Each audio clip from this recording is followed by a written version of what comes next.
Good morning. I'm Bill Martinez. For this assignment in our Theory of Communication class, I have elected to speak on gender-elect theory. This theory is based on the work of Deborah Tannen and her book, You Just Don't Understand, Men and Women in Conversation.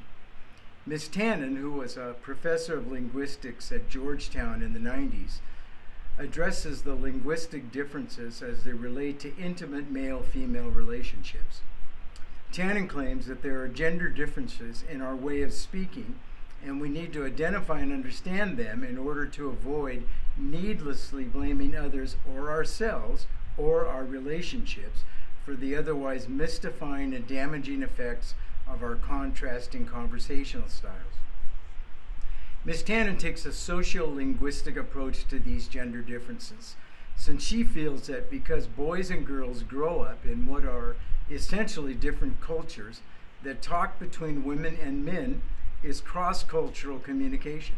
In other words, the same barriers that we encounter in really understanding where someone of another culture is coming from in conversation, that same can be said of men and women in conversation.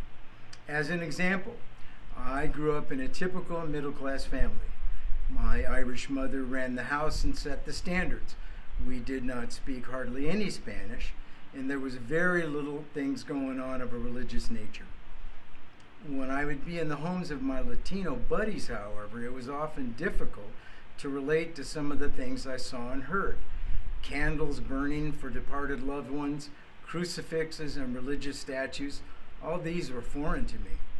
Also, some of the phrases used. Keep it up and I'll bring the chancla to you. Or keep it up and I'll call it chupacabra. I mean, what? What does all this really mean? These references were really foreign to the world I grew up in and understood. This is just an example of cultural differences. Let me play a short video for you that has some good illustrations of the difference between men's and women's styles of communication.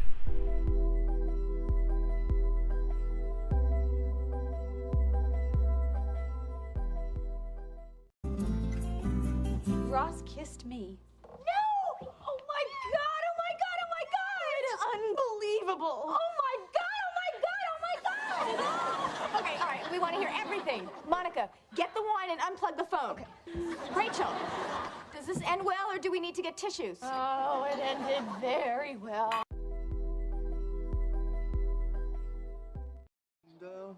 And then I kissed her. Tongue? Yeah. Cool.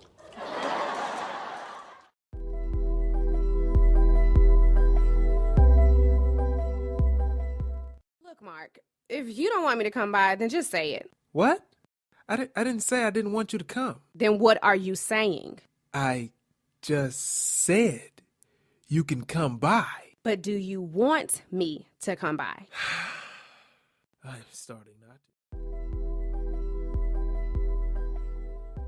Men's brains are very unique. Men's brains are made up of little boxes. And we have a box for everything. And the rule is the boxes don't touch. When a man discusses a particular subject, we go to that particular box, we pull that box out, we open the box, we discuss only what is in that box, all right? And we close the box and put it away, being very, very careful not to touch any other boxes.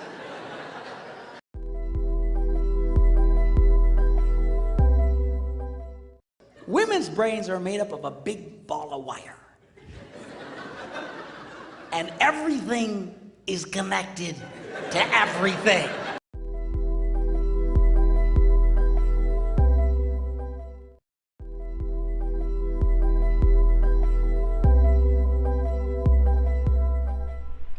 This video illustrates the heart of Ms. Tannen's theory, that of report talk versus rapport talk, as she defines it. Report talk is the typical monologic style men employ to convey information. As we just witnessed in this video, Rachel, Phoebe, and Monica settle in for all the details surrounding and leading up to the kiss, as they bolster their connection through a detailed conversation surrounding this subject, while Ross coolly imparts the kiss information to Chandler and Joey, who only want one detail. Tongue? Cool. Report talk is the typical monologue style men use to convey information, to command attention, or to win arguments. Whereas women most often employ a rapport style of communication, which seeks to establish and deepen connections with others. Ms. Tannen speaks of these different styles of communication being observed at an early age. She speaks of observing the communication between boys and girls in a second grade classroom. 2 7-year-old girls could sit comfortably face to face and carry on a serious conversation when asked about someone else they might know in the class. But when boys were asked to talk about something serious or someone they knew in the class, they were restless, they could not sit still, and they mainly spoke of games or competing with that other person. Yeah, but I can throw farther than he can. Folk wisdom suggests that women most often speak much more than men. Miss Tannen cites a version of an old joke that has a wife complaining to her husband, "For the past 10 years, you've never told me what you're thinking," with her husband caustically replying, "Well, I didn't want to interrupt you." Tannen grants the validity of the wordy woman versus mute male stereotype as it applies to couples alone. She believes that women do talk much more than men in private conversations. She endorses Alice Walker's belief, Alice Walker, author of 50-plus books, that a woman falls in love with a man because she sees in him a giant ear. Gary Smalley, the author of the 5 love languages, cites Tannen's expansion on Miss Walker's statement. Although people may think that they are falling in love because of sexual attraction, shared values, or some other forces at work, really what we are looking for is someone to hear us. We all want to be heard, but not merely heard. We want our words to be valued, to be heard for what we know we meant. An increased understanding of this will greatly decrease the frequency of the age-old complaint, "You just don't understand me." In the preceding video, you had Mark Gungor describing the difference in the wiring between men's and women's brains. He spoke of men having these boxes in their brain where they compartmentalize the subject at hand, while women have all of these cross connections going in their wiring so that many, many subjects are also touching many, many other subjects as they're communicating. Mark Gungor's concept is further illustrated in the famous Facebook meme, obviously exaggerated, of a couple at opposite ends of the couch, obviously not connecting at the end of the day, and their different thoughts. Her brain. Tonight, I thought my husband was acting weird. We had made plans to meet at a nice restaurant for dinner. I was shopping with my friends all day long, so I thought he was upset at the fact that I was a bit late, but he made no comment on it. Conversation wasn't flowing, so I just suggested that we go somewhere quiet so we could talk. He agreed, but he didn't say much. I asked him what was wrong. He said nothing.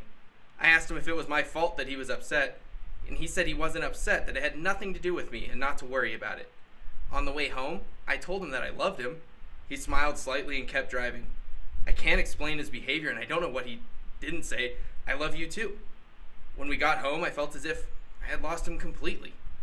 As if he wanted nothing to do with me anymore. He just sat there quietly and watched TV. He continued to seem distant and absent. And finally, with silence all around us, I decided to go to bed. About 15 minutes later, he came to bed, but I still felt that he was distracted, and his thoughts might have been somewhere else. He fell asleep. I cried. I don't know what to do. I'm almost sure his thoughts are with someone else. My life is just a disaster. His brain. Motorcycle won't start. Can't figure out why. Sometimes a woman's desire to be heard and understood comes up against those separate boxes which must be addressed one at a time in a man's brain. This leads quite often to exasperation in trying to talk through important issues. Early in my marriage, when discussing something difficult with my wife, it frustrated me no end that we could not stay on topic to resolve the issue at hand. As an example, we may have been discussing our different styles of how and when to impose restrictions on certain behaviors of our children. I may have been questioning her style without understanding that the very act of questioning her is a type of wound, which touches other wounds and would bring about an interruption, the likes of, it's just like when your mother made that comment about the shade of carpet I chose. And I was like, what? What does my mother's comment of 3 years ago on our carpet have to do with how we raise our children? Again, not understanding that anything that wounds is connected to many other wounds. That scenario that I just related also touches another part of Miss Tannen's theory, that of cooperative overlap. When a woman who is listening starts to speak before the other person is finished, she usually does so to add a word of agreement, to show support, or to finish a sentence with what she believes the speaker is going to say, a form of affirmation. She states that from a woman's perspective, cooperative overlap is a sign of rapport, rather than a competitive ploy to control the conversation. She also recognizes that men just do not see it that way. Many men regard any interruption as a power move to take control of the conversation, because in their competitive world, our world, that's how it's done.